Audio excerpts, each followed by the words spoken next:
How to use Google PhotoScan. So if you want to use the Google PhotoScan, then first make sure that you've installed the application from your Play Store or your App Store.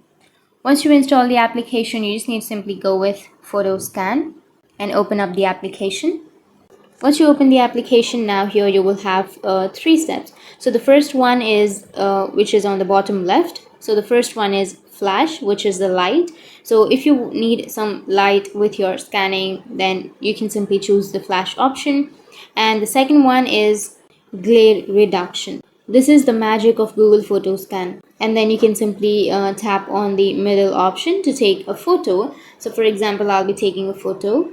Now, once you've taken, you will get these four circles. So you just need to simply adjust or tilt the device to those circles. And once you've tilted, your photo will be automatically taken. So Google Scanner will take now numerous photos, and it will simply position that photos in one frame. So you can simply go with the bottom right, and then you can simply choose the image that you have just taken. And now you can simply go with the rotate option if you want to rotate, which is here on the bottom left. Tap on rotate and that will rotate your image. Or you can go with adjust corners and you can adjust your corners. Or you can go with delete, which is here on the bottom right, and then you can delete the photo that you have just taken.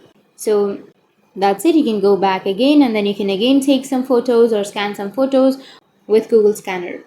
So that was about Google PhotoScan. And if you have any questions, feel free to comment below. Thanks for watching.